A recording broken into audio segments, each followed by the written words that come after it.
grasped on your TV set. Of course, I'll not be doing this alone. Today I have with me Sifan Ode. Good afternoon, Sifan. Good afternoon, Chief. How are you doing? I'm okay. You look terrific. Thank you. Welcome. Thank you. It's a beautiful afternoon. Well, let's begin with the latest news in the Niger Delta region, where the Akwa Ibom State Task Force has begun the, supervising activities of cracking down on illegal oil thieves. Now, the petroleum industry task force inaugurated by Governor Moino to check the menace of oil sector pirates. The face of the lingering fuel crisis in Akwa Ibom State has started clamping down on perpetrators of unwholesome practices in the sector. The Petroleum Products Monitoring Committee, led by the chairman, Godwin Ekpo, conducted surveillance operations at some Niger National Petroleum Company Limited designated petrol stations in Uyo, that is the Akwa Ibom State capital. Now, Ekpo, a former House of Assembly member representing Ibom State constituency, explained that the operation followed series of unwholesome practices, including diversions of subsidized petroleum product to some illegal and private-owned stations. Out on our sites now on another vital issue involving of 174 bagging first class in UNIO graduates. 174 students of the University of Uyo, Akwa Ibom State, will be awarded first class honors during the institution's combined convocation Saturday. The Vice Chancellor of the University, Professor Nyaudon Dayo, disclosed this while providing a breakdown of the graduates at a pre-convocation briefing held in the university's council chamber on Wangiba Road, Uyo, on Tuesday. According to the Vice Chancellor, the total number of postgraduate graduates is 1,167, undergraduate graduates 10,835, diploma graduates 411, and certificate graduates 37, making a grand total of 12,450. Well, let's pan our attention to Rivers State, where the Martins Amaula-led House of Assembly in Rivers State said Governor Siminalayi Fubara has a penchant to disobey court judgment and constitutional provisions. Now, this is as the lawmakers also vowed to make Fubara's appointees and permanent secretaries, urging him to circumvent the law, have their date with the law. Now, they stated this during their 65th sitting at the legislative chambers. Let's take a look.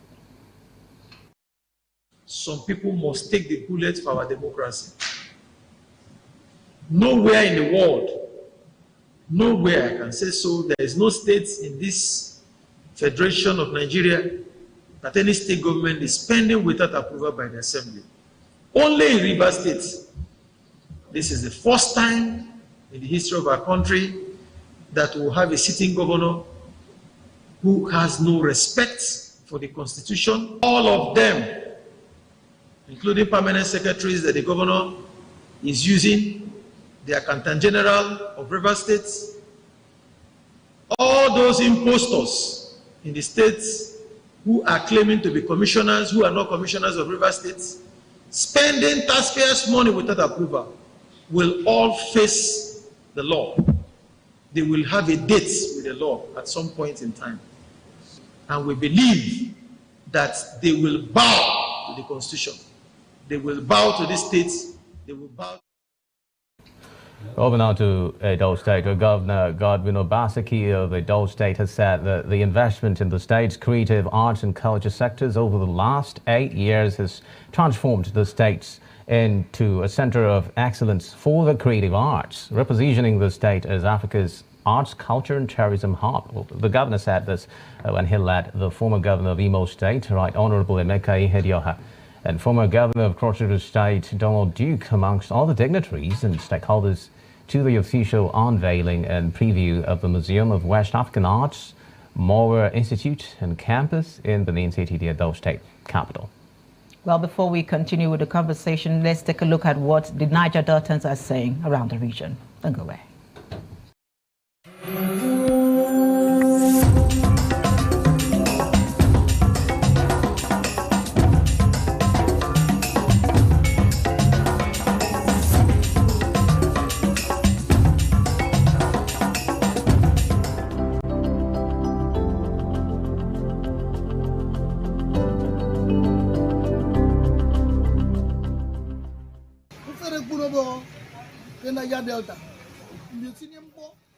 The suffering is enormous in the Niger Delta.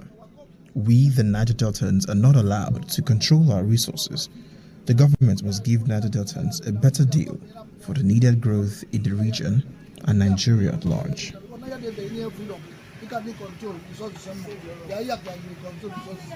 Our problem is the political sectors.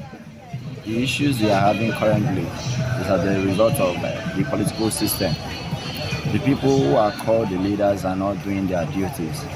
And they should understand that political offices are meant to represent, not an avenue for stealing and also using the public fund for their personal usage. As it stands, I think in the entire country, the oil producing states should benefit more. The aspect of hardship is, I think, is number one factor. Is how we are managing let's say fuel, how we are managing the hardship, because everything you go to the market, you want to buy this in my brother, have you not heard fuel? Even the bus drivers, you want to stop you somewhere, they tell you, have you not heard of fuel? Fuel is very cost, so everything now centered on fuel. So if there's any way they can bring it down, at least let's now look at where people will complain. At least we can start from there. Let's just know now if they can work on that fuel aspect. We now know the other angle that we are going to work on, because if that one is the centrality of what people are holding on to and be complaining on the action. Every news and planning of the country are feeling the hardship. To the average, to the senior, and to the commonest of the common. They are feeling the hardship because of some selfish policies. I take selfish policies in the sense that the country as it is has a various and vast natural resources that every of its citizenry will be rich to its depth. But because of useless policies, we are in this mess today. Take for example, the fuel, which is the major backbone of every business in this country. We have this fuel. Why are we suffering from it? If we have the fuel, crude oil, and we are suffering for the fuel, what if we didn't have it at all? We have some countries that don't even have the fuel are better off than this country. So we pray one day that God will take away this fuel, this crude oil from us, since we cannot utilize the resources. Because the hardship is too much. How can we be buying fuel today? We having fuel, buying fuel above 1,000 naira. Back years, like few years ago, we were buying the same fuel about close to 200 naira. Today we are buying more than 1,000 naira. That is the metric, the index. Multiplication, multiplied by itself. It is so much. It is so much. I think the government should sit up. They should look beyond their own selfish aim. They should look beyond godfatherism. They should look beyond ethnic tribalism. They should focus on the peace and unity, which is in the code of the anthem they profess.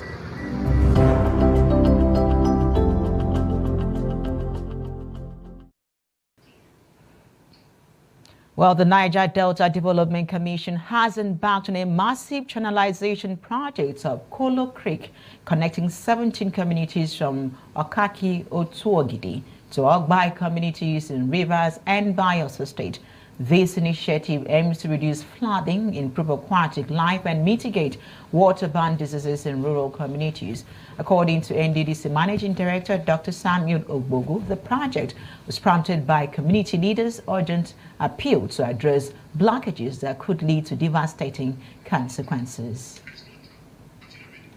Well, the NDDC Executive Director of Projects, Victor Antai, described the channelization of the creek as a great achievement of the Samuel Ogbogu-led management, noting that the NDDC through this project exemplified President Bola Ahmed Tinubu's renewed hope agenda. The traditional ruler of Okagi, King Elijah Harry Adwan, praised NDDC leadership for addressing Kolo Creek's blockage, conferring a chieftaincy title on Dr. Ogbogu. In a related development, NDDC inspected an emergency shelter in Otuagboti community, Bayelsa State, designed to provide temporary refuge during flood emergencies. Dr. Boko highlighted that 6 of such facilities are under construction in Bayelsa, Delta, and Rivers State, with a capacity to accommodate over 1,000 people. This project marks a significant step towards enhancing the livelihoods of Niger Delta communities. Oh, we'll turn our sights now on other issues. The Bayelsa State Governor, Senator Doya Diri, is worried that the internal conflicts within the Niger Delta Development Commission, NDDC, is hindering development across Niger Delta states. Now, Governor Doya Diri, during a courtesy visit from the NDDC Managing Director, Dr. Samuel Buku, and his team on Monday, urged the NDDC to prioritize consultations with state governments before initiating projects. Now, he believes that as an interventionist agency, the NDDC should complement state governments rather than act independently, stressing the need for collaboration to prevent duplicative efforts. In the meantime, the Managing Director, NDDC, Dr. Samuel Buku, who assured the governor that NDDC is committed to partnering with state governments to achieve sustainable developments in the region, noted that the Commission would ensure projects are based on needs assessment and consult with states before embarking on new projects. Let's take a look. The people of Bayelsa State appreciate you and your team for finding it necessary to still come and give us the service that you have been asked to render on behalf of this state and on behalf of the Niger Delta. Also for the flood which you have talked about and willing to support the state government.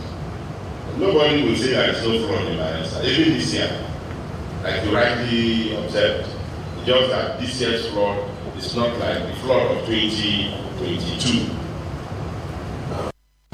And these are some of the issues also that we need to synergize. So that if we have, as governors, have the opportunity of seeing Mr. President, we will also put in our voice about the financial situation of the NDDC. So there's so much that we can gain if we work together. But if we continue to pull apart, it is bad for us, but it's worse for the development of our region. To ensure that every state is given equal opportunity based on the terms of sharing formula of the NDDC. We believe that coming here today, there might be opportunity or a window of collaboration and also support the state government to ensure that the state government. For a while now, the issue of implementation been a cause for concern, especially amongst governors, and we could hear Doya Diri voicing that concern as regards working together harmoniously in ensuring that projects embarked upon by the NDDC and governors in their respective states do not clash as a result of duplicity. Well, to expand on this conversation is a senior energy analyst and consultant who joins us via Zoom, Dr. Wisdom Enang. Thank you for joining us on Niger Delta today. Hi, good afternoon. Thank you very much for having me. Thank you for joining us, Dr. Wisdom. Well, Doctor, thank you. A couple of issues within the Niger Delta region, starting from Bayelsa State. Of course, it has to do with this issue of the governors and the NDDC working together to sort of reach a level where there are no issues when it comes to execution of projects embarked upon by these two bodies. What would be your reaction as regards Doya Diri's stance as regards the relationship between governors and the NDDC? Yeah, thank you very much. I think it's very important for the governors to work in tandem and in harmony with the NDDC. The reason is this: think about it. When you look at projects that are to be executed, you have to ask yourself, how do you get absolute value for money in your project execution? How do you also optimize the delivery of the project from an execution standpoint? And there is no way you're going to be able to execute those projects without the governors being involved and do it, in a very successful manner. The first thing, experience as a project manager, one of the things that people often overlook that people don't think is important is interface management and host community relationship. Those are the two things. I mean, you want to work in the creeks, for example. There is no way, you can go work in those creeks if you don't have a relationship with the various states and the governors who are the chief security officers of those particular creeks. That's the first thing you need to know. Now, when it comes to the issue of funding, right? Sometimes you find out that the state government has already got their eyes set on a typical project, but they're now going to wait and say, no, that project is within the federal government's purview. The project is within NDDC's reach, sorry. And then, that would kind of be like, who is going to execute this project? What I think should happen is that there should be funds for projects. And what is going to execute it can pull out of those funds and execute it, and then in agreement with everybody, of course, working in tandem to make sure that that comes into a success. Okay, Dr. Enan. Can you hear me? Yes, I can hear you, even though we're having a little holdback with the audio. Hello? I'm hoping it gets better. Can you hear me, Doctor? Hello, can you hear me? Yes, I can hear you now. Dr. Hello, Enan, I can you can hear hear you me? loud and clear. I can hear you. Can you hear me? Yes, I can hear you now. Okay, another issue I'd like to... So should I repeat myself again? No, we heard you. We heard you. But then let's move on to the issue of power struggle that Governor Doye Diri spoke about.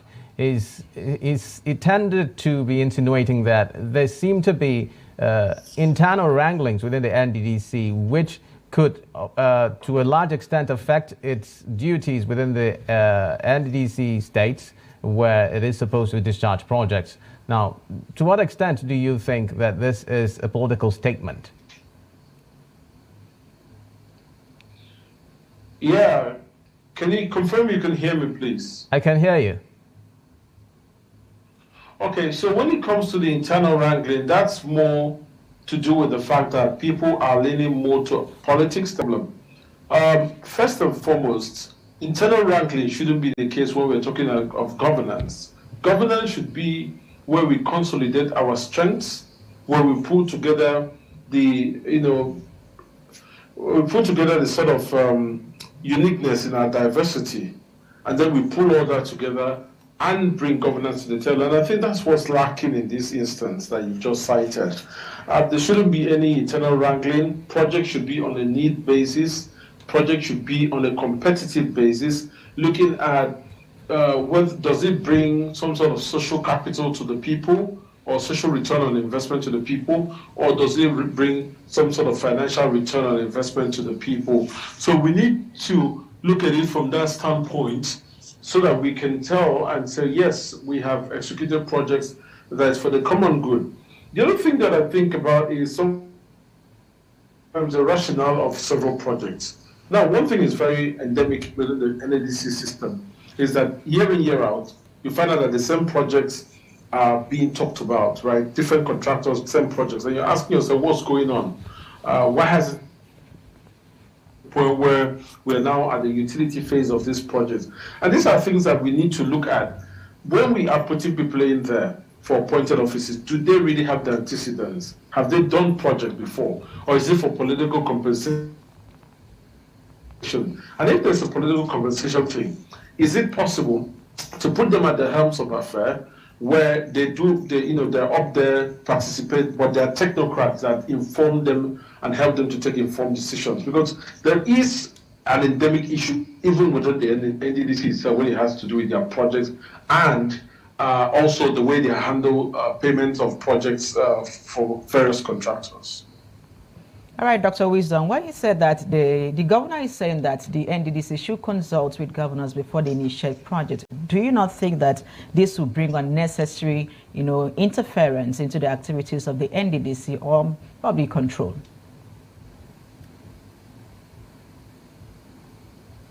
Hello, doctor, can you hear me?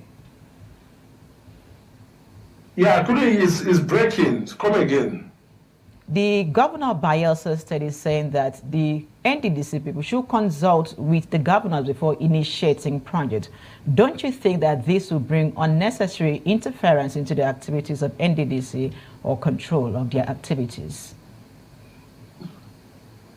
No, but it depends on the objective function that you want to optimize, right? Is the objective function to optimize your bureaucratic control, or is the objective function to optimize the delivery of projects to people? I think my problem with the whole corporate politics is sometimes, corporate politics, yes, that's the word, is sometimes we get so entangled in it that we forget the original aim.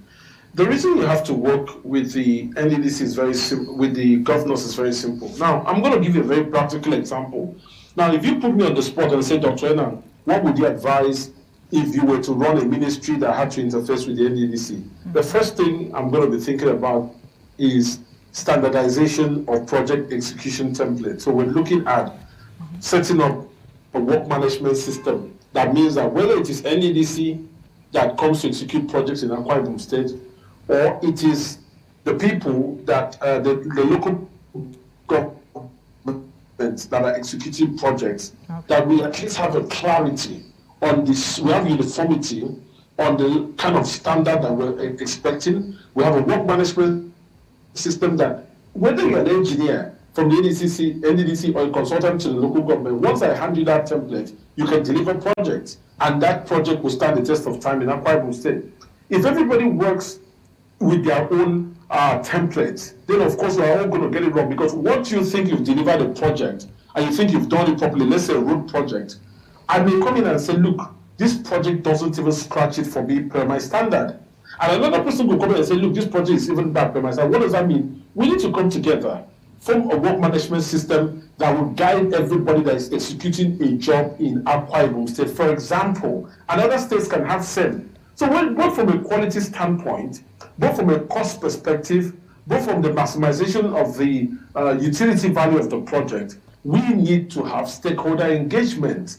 We need to have the stakeholders engagement. They have that conversation, harmonize on their expectations, harmonize on the execution plan and execution timing. Sometimes you even have what we call the oil and gas engineers, SIMOPS. It's called simultaneous operations. Now, SIMOPS happens where you're about to do a job, a road, and somebody else is about to do another project, maybe in a different location, but that project is going to affect your project. So what if I'm about to do that? And I'm going to even, maybe the road you're planning to do, I'm about to create a diversion from the road that I'm about to close and do at the state level to your road, and you're telling me you want to do the road. So we need to talk so that we can make sure that we are maximizing our outcomes on the project delivery. All right, Dr. Enang, if I could take you on another salient issue. Well, since the NDDC was established in 2000 by former President Olusegun Obasanjo, a lot of conversation has been about how the NDDC can accelerate the growth of the Niger Delta region in terms of development and implementation of projects that are of betterment to the people of the Niger Delta region. Now, to what extent would you say that the NDDC has been able to achieve these lofty goals since its establishment? A lot of conversation has been around how the NDDC has been politicized in such a way that it does not act primarily for the purpose of impacting the lives of the Niger Deltans. To what extent is this true? Yeah, I mean, the result speaks for itself. There's no argument when it comes to tangible results, because yes, there is policy intent, there's policy design, and there's policy outcome. So let's look at this from that standpoint. From a policy intent standpoint, it was well intended. From a policy implementation standpoint, I think for the most part, we've either had a lot of politicians in those offices without so much of ample execution experience from a project perspective, or we've had professionals, but they've had to take orders from politicians, which hasn't made their jobs quite easier.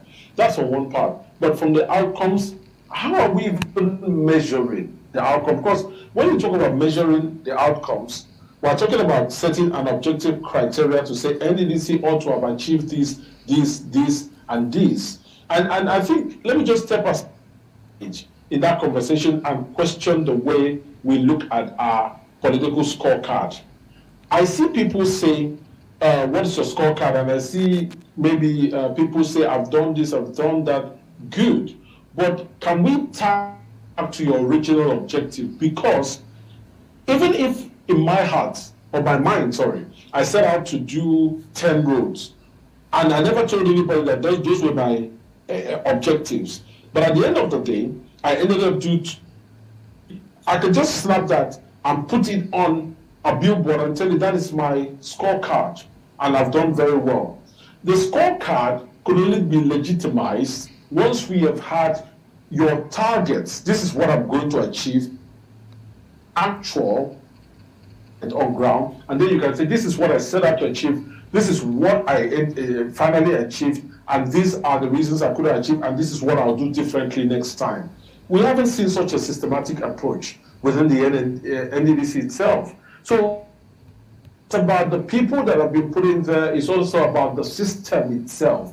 Without a system where there is reward and recognition, without a system where there are punitive actions for not doing things right, I can tell you without a doubt that there will be no, there will be no deterrence for people that are defaulting in their, position of responsibility, and also there will be no encouragement for other people to do well beyond what they have been asked to do as a normal course. Okay, Dr. Anak, looking at one of the areas that the NDDC is supposed to look at, which is, of course, empowering the people of the Niger Delta and sort of building human capacity development, to what extent would you suggest that there are areas the NDDC hasn't touched yet, apart from, let's say, maybe road constructions? What other areas would you feel that if the NDDC focused more attention on, they'll be able to do more in terms of reaching the people? Okay, I like something that the NDDC has done in the past, which was very good, which is the international scholarship program, that they were able to support a lot of people out there. I have a lot of friends who have benefited from these programs. And that's good. I'm touching education now, internally and externally. That's good. But my biggest worry is not the scholarship program itself. My biggest worry is, how do you create a very enticing gravitational pull to make sure that you retain these talents in country? That's been the biggest challenge that I think the NDC has not done. Because the thing is, you send people out to innovate, come out and serve the Niger Delta, but then you find out that, can you hear me? But then you find out that these people come back, don't come back, and there's nothing done to say, okay, how can we bring them back? So those are areas of improvement. The other area of improvement is the utility value of the project. A lot of projects can be set up, but how do you ensure that that project is, one, utilized in the way it's supposed to be utilized, and two, how do you ensure that you're able to make it to be self-sustaining, sustainable development? Because you don't want a situation where if the need for the operations and sustenance of that particular venture or project or initiative, then the project is dead. These are things that the NDC management needs to be looking at. This is why I say systemic reforms. How do we fund it? Because otherwise, it means that every potential project that wants to be implemented is actually a potential way to start bleeding the system from an operational cost standpoint.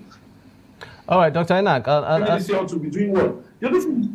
Yeah, go ahead. Okay, I was going to redirect your focus to another very salient area, which is, of course, the issue of healthcare and the deliverables that must come from that angle for the betterment of the persons living within this region. Now, for a very long time now, the issue of brain drain and how it has affected the health sector has been at the forefront.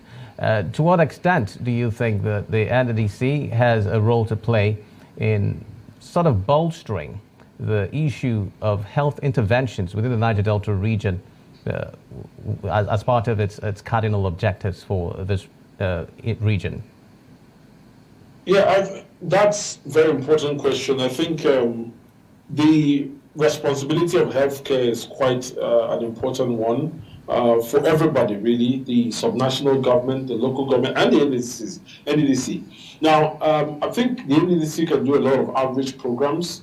Yes, they do sometimes build hospitals here and there, but just so that we do not replicate intents by the government, NDDC can get involved in a lot of outreach programs. They can partner with the medical-oriented NGOs within a state to make sure that the outreach programs proliferate through the entire state. And I think, and I have to say this because otherwise we'll find that NDDC is going to build hospitals, state government is going to build, local government will build. It will be a competition of projects and not just something that is complementing whatever each other is doing in a way that has enhanced value to the people. Dr. Enang, that was part of the concerns that Governor Doyodiri was raising as regards how the governors and the NDDC can collaborate in ensuring that there are no duplicity of projects within the region.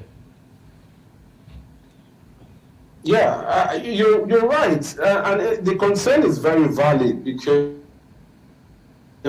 think about it this way.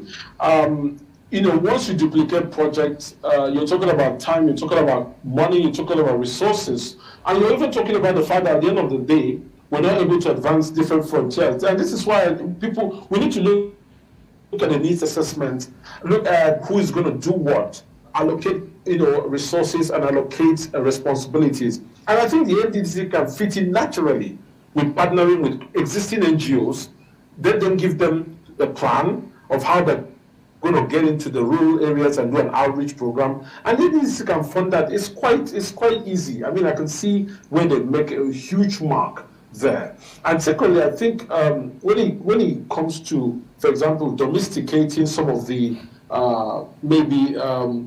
setup of businesses that, so for example, in the medical sector, domesticating some of those big supply business and support that people that are doing medical supply businesses, they can support them and say, look, we want to have readily available supplies of these in these regions, and we are going to support you to do that. I think those are some of the ways. But yes, when it comes to healthcare, and also they could also support in terms of sponsoring operations and all of that. Some of those operations that are quite expensive, they could do an outreach that takes care of that, while the state government deals with the building of hospitals and the staffing, because they have more a recurring recurring budgets for operational expenses. All right, Dr. Wisdom, before we continue with the conversation, we also have the issue of East-West Road. But before we continue, let me just lay a foundation on what is happening along the East-West Road. Now, amongst the most challenging civil infrastructure projects undertaken by the government of Nigeria, extending 188 kilometers, it connects the Niger Delta cities of Lagos in the west with Calabar in the east. This road has enjoyed many promises of successive administrations, but completion has always been the enduring hiccup. However, President Bola Tinubu, while speaking on the matter on Tuesday when he received a delegation of eminent persons from Bayelsa State led by Governor Doyodiri at the State House Abuja, said his administration will continue to collaborate with subnationals on infrastructural development to encourage economic growth and prosperity. The president acknowledged that the country is going through economic twists and turns, faulting classifying of roads as federal roads. His thinking is that the roads belong to all Nigerians. He emphasized that the road is in Bayelsa, which will be used by the citizens of this country, but mainly by the Bayelsans. So the dichotomy of federal and state road should not be made very prominent. So, Dr. Wisdom, this is a road that has been ongoing, the construction has been ongoing for a very long time. And the president is saying that the issue should not be called the federal road, but rather it's for the people. So there should be no dichotomy between the federal and the state government. The people should embrace the project. But first, let's look at how the construction of this east-west road is affecting the motorists and even the residents of those particular the host communities.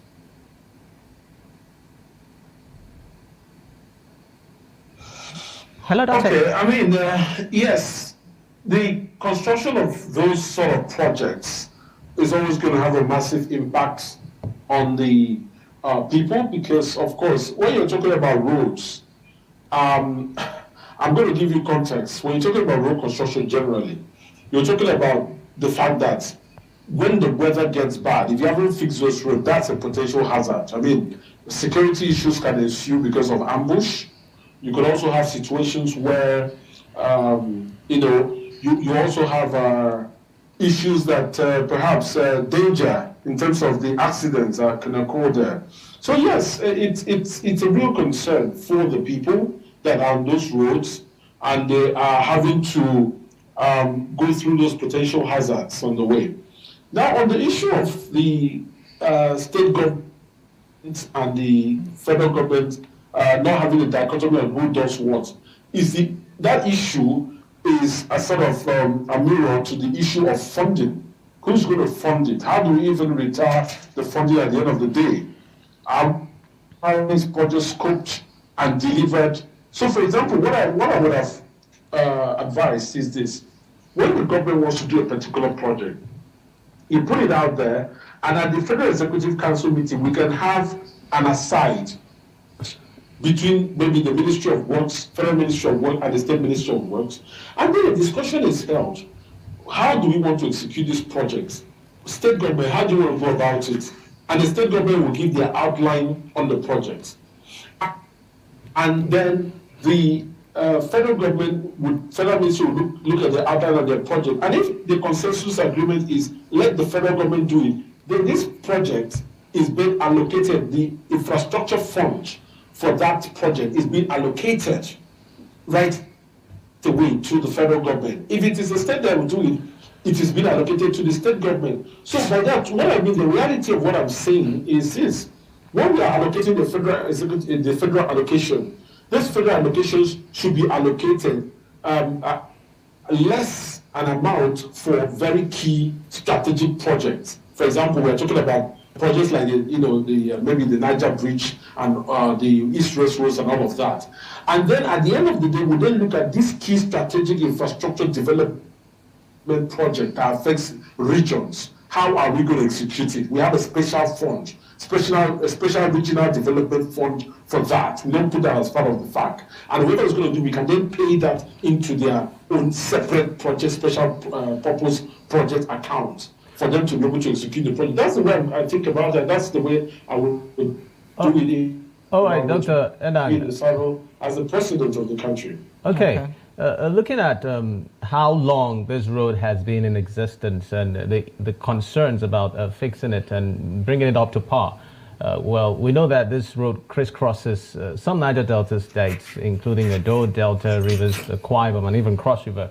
Now, to what extent would you say that corruption has stalled the completion of this road and being able to do what's needed in ensuring that the economic potentials of this road come to play fully?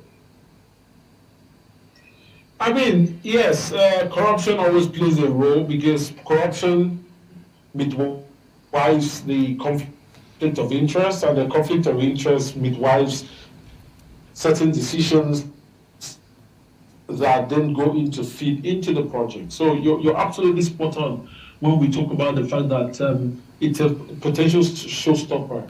And yes, I think it is very important to say that one of the ways we can get out of this is to, as I said, let's just mandate maybe for each of the sections, the various states do it, we give them that money, and they go ahead and execute the project for the various sections within the executive. I think that's the way I would do it, because then there's somebody held responsible for the execution. Remember, part of why we get entangled with all of these crises when it comes to project execution is this. So come in, various interests, and then when those government projects come in and then when those government projects come in and the various interests ensue, at the end of the day, they simply, when those projects come in, they simply reject maybe whatever philosophy was laid out by one government and then go ahead and then start their own projects. And this is the biggest problem that we have. All right, Dr. Wisdom, let's take a look at the economic benefits of this route, especially to the Niger Delta region, because it cuts across, I think, if I stand to be corrected, 4 states in the Niger Delta region. Let's look at the economic benefit to the region. Yeah, I think the economic benefit is really important because they're going to add a lot of value to the region. They're going to support the region very key in terms of the development, and it's going to bring a lot of trade by road to the region. So I think it's really important that we get this project addressed pretty soon. Well, Dr. Enang, many thanks for keeping us in your radar for this long. But then just before we let you go, let's address the issue of the technological advancements that have already started trickling into Nigeria as we know it currently. Now, to what extent would you say that, since this project has lingered for this long, to what extent can we begin to talk about incorporating the technological advancements in ensuring that we tackle issues of security in that particular road stretch? Because we understand to what extent that road has been complacent when it comes to security issues. I mean, cases of robberies, attacks, and kidnappings on that particular stretch has been rife, and concerns have been about how this can be tackled to a very large extent. To what extent can technology play a role in ensuring that this is thoroughly curbed and handled? I think technology can really play a role when it comes to the way we handle this project. For example, we could have some sort of monitoring systems that is always looking out for those strategic volatile points on the project. And if there are any issues, we can have some sort of feedback to the security team that will respond. I think that's really important, and I think we can carry on in that manner, and then get some sort of live sensing of the security situation. And I think we also need people intelligence. So we have the people, we have the equipment, and we have the process when it comes to the way we put in our inputs together to make operational decisions. I think those are very key and very important. All right, Dr. Enang, the issue of transportation of petroleum products along the East-West Road, we understand to what extent we've been grappling with issues regarding fuel consumption and all of that, and how to make sure that these products move conveniently from one part of the country to the other. To what extent has the non-completion of this road affected effective transportation of petroleum products from one end of the country to the other, especially when you talk about the East-West Road? Come again with that question, please. The East-West Road and how transportation of petroleum products has been affected considering the state of the road right now.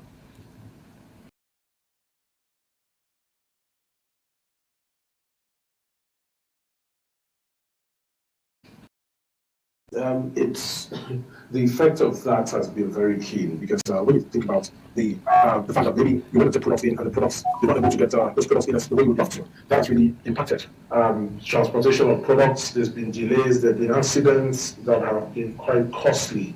In terms of, there have been accidents that have been quite costly, either from a human life perspective.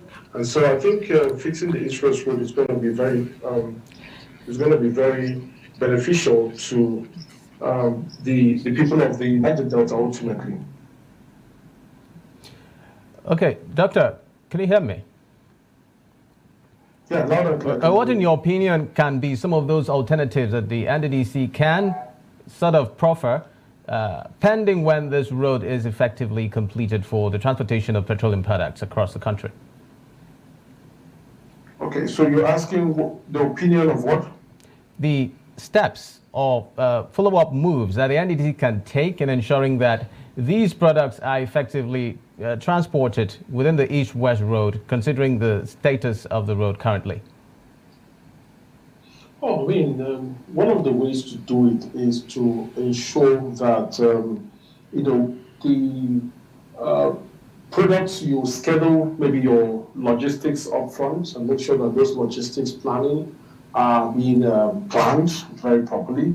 The second thing is to make sure that, again, those flashpoints that you could have potential issues like robberies and all of that, you have security personnel in place to support.